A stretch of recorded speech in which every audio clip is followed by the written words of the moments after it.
이 데살로니가 5장 18절에서 우리를 향하신 하나님의 뜻 중에 이 하나를 말하고 있습니다. 여러분들 그것이 무엇인지 아십니까? 바로 18절은 감사입니다. 이 범사에 감사하라. 이는 그리스도 예수 안에서 너희를 향하신 하나님의 뜻이니라고 선포했습니다. 여러분들 감사는 우리를 향하신 하나님의 명령입니다. 우리가 모든 일에 감사하는 것은 하나님께서 간절히 우리에게 원하시는 삶의 모습입니다. 그럼에도 불구하고 우리가 실제 삶의 현장 가운데서는 이 감사하지 못하고 살아갈 때가 참으로 많이 있습니다. 여러분들 오늘 하루 돌아보시죠. 감사 일기 쓰면서도 오늘 하루도 얼마나 불평이 많고 오늘 하루도 얼마나 어두운 가운데 우리가 서 있었을 때가 많이 있습니까? 이 감사하지 못하는 이유를 우리가 보게 되면 감사할 내용이 없었어가 아니라 감사해야 할 것에 대해서 너무나 당연하게 여기고 감사할 내용에 대해 생각해 보지 않았기 때문일 때가 너무나 많이 있습니다. 이 말은 곧 우리의 인생이 하나님께 묵상되지 않는다라는 그런 이야기가 되겠습니다.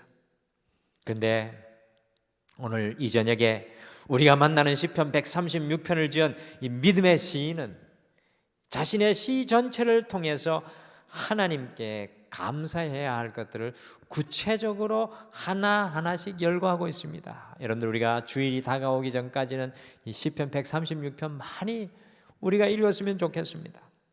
너무 당연해 보이는 것들도 그 감사를 시로 노래하고 있습니다. 그래서 시편 136편은 어떠한 이 문학적인 기교를 담은 시라기보다는 이 하나님께 대한 감사의 고백을 담은 이 감사 노트와 같습니다. 이 무려 26절에 해당하는 이 시편 기자의 감사 노트와도 같습니다. 저는 이 시편을 읽으면서 믿음의 시인이 이 시를 써내려갈 때 얼마나 하나님께 대한 감사의 마음이 크레센도로, 여러분들 크레센도 아시죠? 점점 더 커져가는지 얼마나 감사가 기쁨이 되었을지 상상이 갑니다. 여러분들 1절부터 26절까지 읽을 때는 그냥 똑같은 목소리로 읽는 것이 아니라 목소리가 감사의 농도가 감사의 깊이가 더 크게 고백되고 있는 것입니다. 여러분들 기억하십시오. 감사하면 감사할수록 감사의 크기는 더욱 커집니다. 여러분들 이것이 참 중요합니다. 그리고 이러한 감사의 노트라면 어느 누구라도 써내려갈 수 있는 시이고요. 또한 이 믿음의 시인이 가졌던 감사의 벅참 감격을 우리 모두가 누릴 수 있게 될 것이라는 그러한 진리를 보여주는 것이 시편 136편입니다. 지난주 수요일에는 감사학교에 입학하라, 여러분들에게 감사학교 개강을 선포를 했는데요. 오늘부터 등마루 감사학교라는 이름을 가지고 이 수요일에 우리가 어떻게 감사할 수 있는지 이 등마루 감사학교를 함께 수강하시겠습니다. 몇 번일지는 모르겠지만 우리 등마루 감사학교를 수강을 하면서 우리의 감사의 농도가 깊어지고 우리의 감사의 목소리도 오늘 시편 136편의 기자처럼 크레센도로 변화되기를 원합니다. 오늘은 이 감사를 시로 고백한 믿음의 시인의 감사를 보면서 등마루 감사학교, 감사를 시로 고백하라, 이 감사를 시로 고백하라는 제목으로 우리 각자가 어떻게 감사를 시로 써 내려갈 수 있을지 우리가 이 한 주의 정중앙에 있어서 함께 생각해 보겠습니다. 첫째, 감사를 시로 고백하기 위해서는 모든 일들 속에서 감사의 내용을 발견할 수 있는 영안이 열려야 합니다. 범사에서 감사의 거리와 보물을 찾아낼 수 있는 영적인 눈이 우리에게 열려야 합니다. 오늘 믿음의 시인을 보시면 보통 사람들이 그냥 지나쳐 갈 만한 것을 보면서도, 여러분들 이것이 중요합니다. 그냥 지나쳐 갈 만한 상황인데도 하나님께 감사할 것들을 발견하면서 감사의 노래, 감사의 시를 주님 앞에 올려드리고 있습니다. 보통 사람들은 아무 생각 없이 바라볼 해와 달들을 바라보면서도 그것을 지으신 섭리하시는 하나님을 인해 감사하고 있는 오늘 믿음의 시인을 바라봅니다. 마치 우리의 삶 속에 이루어지는 일상적인 일들을 보면서 그 안에 감추어진 감사의 내용을 발견하고 찾아가고 있는 것 같습니다.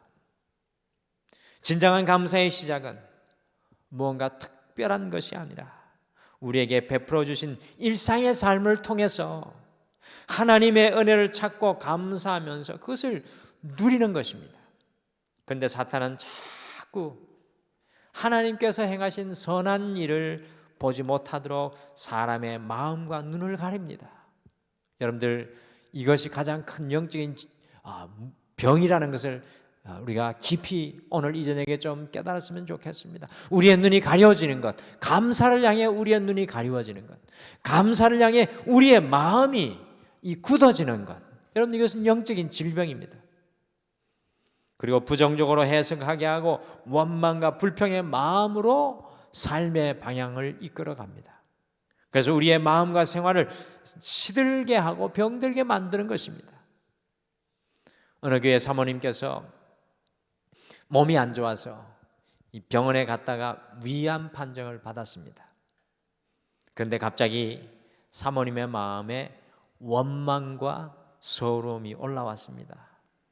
한창의 나이에 이 지경이 된 것은 개척교회 시절에 극심했던 고생 때문이라는 그런 생각이 사모님의 마음을 붙잡았습니다.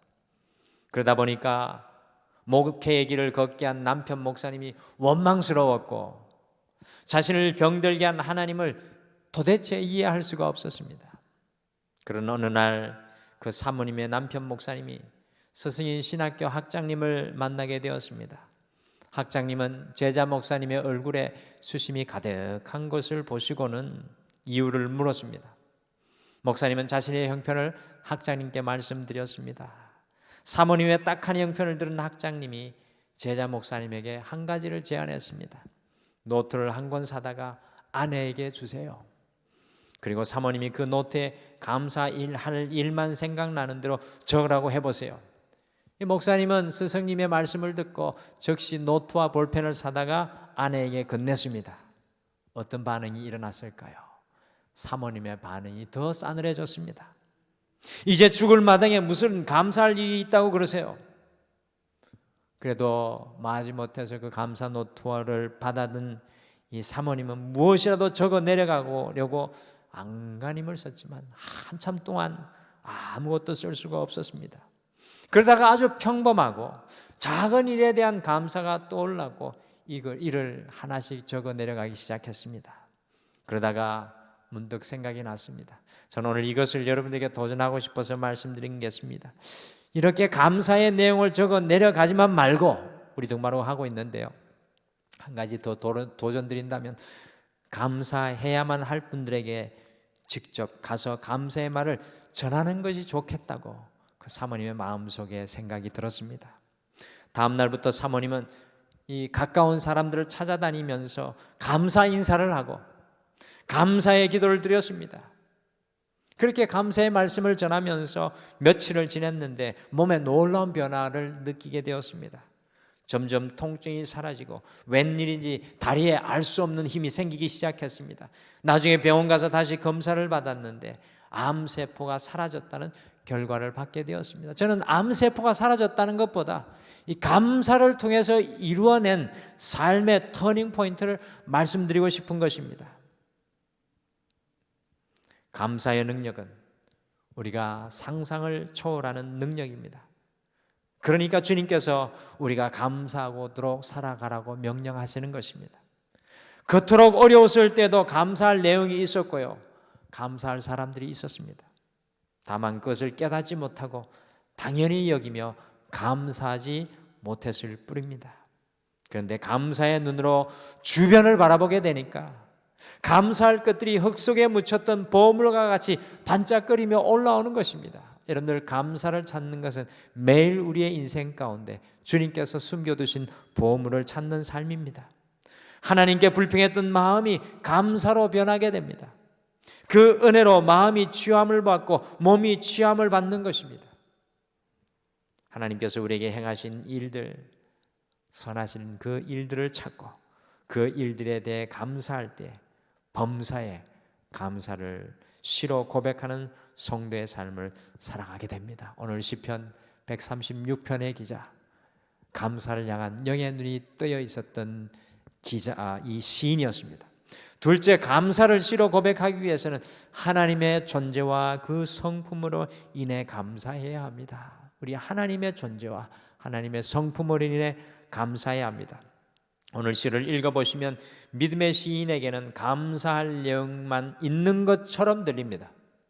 1절부터 26절까지 감사할 내용만 있는 것처럼 들립니다. 그런데 여러분들 사실 오늘 이 시를 깊이 묵상하고 읽으면 그 감사와 감사의 사이에 수많은 고통의 시간들이 있었음을 발견하게 됩니다. 제가 아주 예전에 반영되었던 인간극장을 봤는데 스위스 남편에게 시집을 가서 아프리카 아들을 입양하고 또 자기의 그 사촌의 오빠의 두 딸을 입양하고 자신의 딸 넷을 자신의 아들 자식들 넷을 낳아서 스위스에서 살아가는 한 여인의 그런 인간극장을 봤는데 그 인간극장에서 인터뷰하는 기자가 지나온 삶에 대해서 어떠셨습니까? 라고 물었을 때 감사합니다만 한마디를 하면서 눈물을 흘릴 때 그 숱한 세월 속에 감사와 감사 사이에 숨어있는 그 어머니의 고통이 느껴져서 저도 왠지 가슴이 뭉클해졌습니다.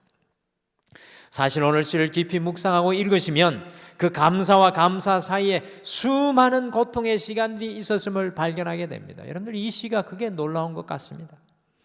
애굽의 장자를 치신 이에게 감사라고 할 때 그 이면에는 애굽에서의 종로로 닫은 처절한 고통의 시간들이 있었습니다.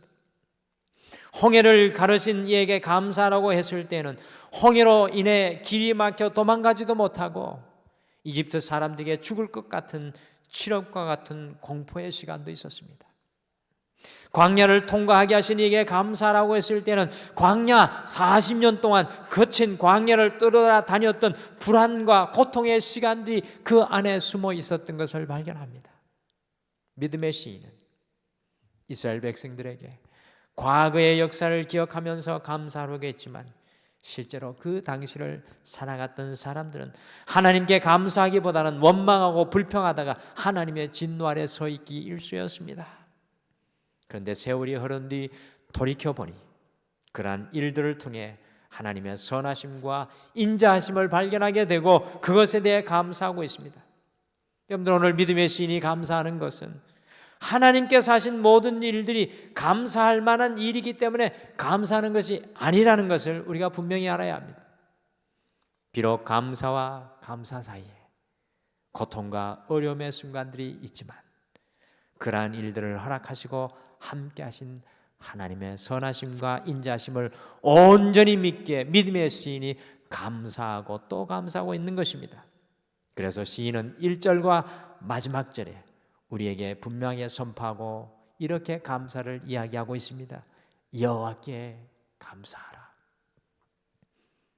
감사와 감사 사이에 인생에 수많은 고통이 있을지라도 여호와께 감사하라. 그는 선하시며 그 인자하심이 영원함이로다.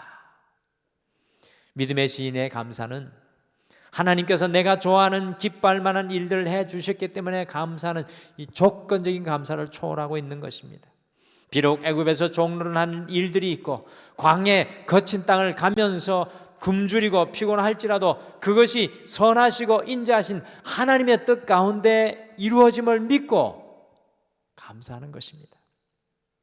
이스라엘은 광야를 지날 때 감사보다는 불평이 많았습니다. 입에 불만만 달고 살았습니다. 그때 사람들의 입에서 주께 감사하세 주는 선하시며 인자하심이 영원하미로라는 노래가 나오지 못했을 것입니다. 차라리 주께 불평하세. 주는 악하시며 진노하심이 영원함이로다라고 말했을 것 같습니다. 그런데 오늘 믿음의 시인이 깨닫게 된 것은 이스라엘이 경험한 모든 사건 속에는 하나님의 선하심과 인자하심이 있다는 것입니다. 비록 어려운 일들을 당하지만 끝내 하나님께서 약속하신 가나안 땅으로 인도하셨습니다. 자신들은 악하고 불평이 많았지만 결국 하나님의 선하심과 인자하심이 그들을 구원의 길로 인도하셨던 것입니다. 우리가 좋은 환경에 있든지 좋지 못한 환경에 있든지 편안하든지 불안하든지 푸른 초장에 있든지 엄침한 골짜기에 있든지 상관없이 하나님은 선하시고 그 인자하심이 영원하신 줄 믿습니다. 사랑하는 성도 여러분, 우리의 감사는 이 상황에 근거한 것이 아니라 하나님의 선하심과 인자하심에 근거해야 될 줄 믿습니다. 여러분들 믿으십니까? 여러분과 저를 향한 하나님의 선하심과 인자하심, 그것이 정녕 영원토록 우리를 따를 것이다라는 이 시편 기자의 목이 쉬도록 감사는 감사의 고백입니다. 그러므로 감사를 시로 고백하는 믿음의 사람은 다른 어떤 것들이 아니라 함께 하시는 하나님과 하나님의 인자하신 성품으로 인해 감사를 드리는 것입니다. 여러분들 감사기도 쓰실 때 감사 제목이 안 나오시기든 오늘 이 시편 136편의 기자의 이 감사를 인용하십시오. 여호와께 감사라. 그는 선하시며 그의 인자하심이 영원함이로다. 셋째, 범사의 이 감사를 시로 고백하는 믿음의 사람은 환경과 세상을 초월하는 삶을 삽니다. 왜 성경은 이 범사에 감사라고 이 성도들에게 권면하는 것입니까? 그것은 바로 범사에 감사하는 믿음의 사람들은 환경과 세상을 초월하는 삶을 살게 되기 때문입니다. 오늘 말씀을 마치면서 환경과 세상을 초월한 감사로 환경과 세상을 초월한 두 사람의 이야기를 함께 나누기를 원합니다. 첫 번째 사람은 제가 감사일기 쓰기 전에 말씀드렸던 오프라 윈프리입니다. 여러분들 오프라 윈프리는 미국에서 교황 다음으로 영향력이 있는 인물입니다. 오프라 윈프리는 흑인 대통령, 최초의 흑인 대통령이 인 오바마 대통령이 대통령으로 당선될 수 있도록 결정적인 도움을 주었던 사람이 오프라 윈프리였습니다. 그런데 이 오프라 윈프리의 삶의 배경이 우리를 굉장히 놀라게 합니다. 오프라는 원래 흑인 미혼모의 딸로 태어나서 할머니 손에서 자랐습니다.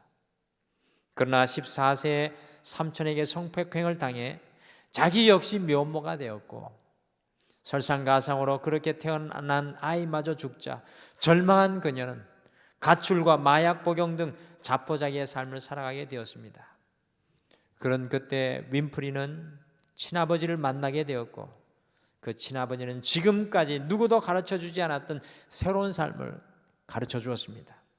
그 덕분에 윈프리는 새로운 생활을 시작하게 되었고 방송국에 취업하여서 유명한 앵커가 되었습니다. 윈프리를 이름을 딴 토크쇼의 시청자가 전 세계 132개국에 1억 4천 명에 달한다고 합니다.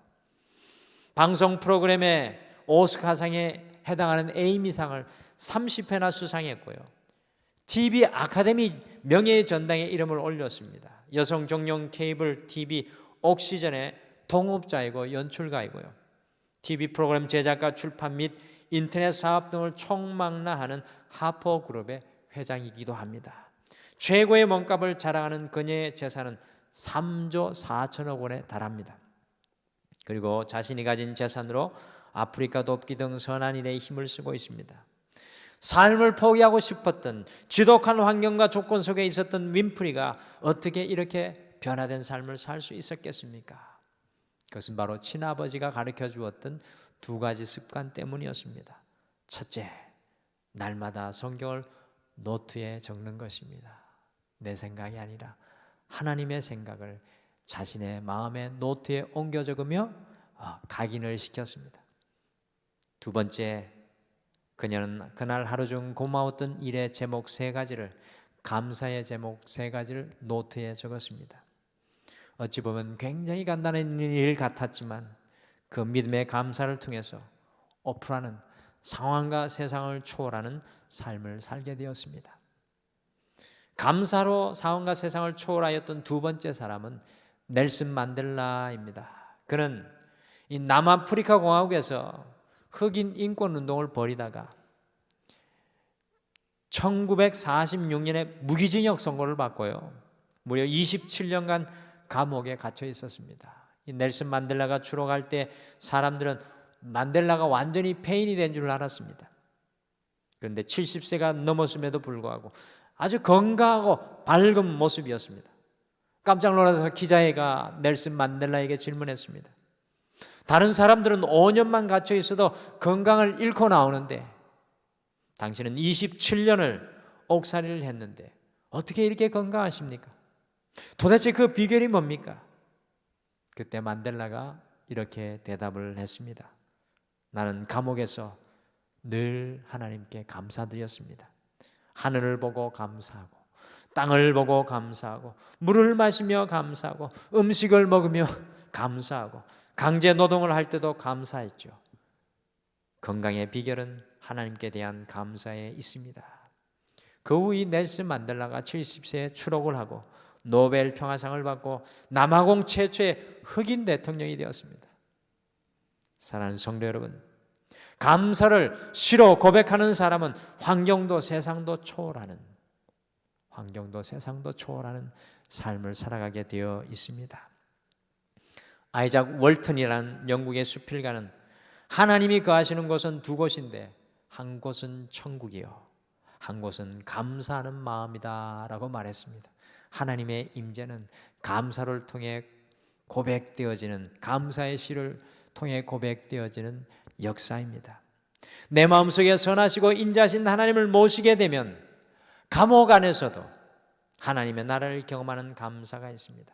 고통 가운데서도 감사할 수 있고 그 감사가 우리를 하나님께 더욱 이끌고 천국을 지금 이 자리에서 맛보게 하는 것입니다. 많은 사람들이 하나님께 감사를 시로 고백하지 못하므로 하나님을 모신 천국 기쁨을 누리고 살아가지 못합니다. 간절히 소원하기는 하나님을 향한 우리의 감사가 하나님께서 나에게 좋은 것을 해주셔서가 아니라 하나님의 선하시고 인자하심을 깨달음에 근거할 수 있기를 바랍니다. 오늘 시편 136편 믿음의 시인이 바로 그 고백을 하는 것입니다. 그리고 그 선하시고 인자하신 하나님을 내 중심에 모시고 늘 감사하며 하나님을 모신 천국의 기쁨을 살아갈 수 있게 되시기를 바랍니다. 때로 감사와 감사 사이에 우리의 인생에는 긴 고통과 불평할 수밖에 없는 상황들도 있을 것입니다. 그때에도 오늘 시편 기자처럼 하나님의 선하시고 인자하심을 바라볼 수 있는 영안의 눈이 열리기를 바랍니다. 환경에 의해서 감사와 불평이 교차하는 삶을 살아가는 것이 아니라 하나님의 선하심과 인자하심을 믿으며 모든 범사에 감사를 시로 고백하는 성도가 될 수 있기를 간절히 축복합니다. 사랑하는 성도 여러분, 여러분들은 2020년 감사학교에 입학하셨습니다. 우리가 추수감사절 때까지 이 감사로 주의 선하시고 인자하신 그 은혜를 더 많이 누려서 우리가 사는 어떤 환경과 세상도 초월해보는 믿음의 흔적을 2020년에 가질 수 있는 여러분과 제가 되기를 간절히 축복합니다. 우리 같이 찬양.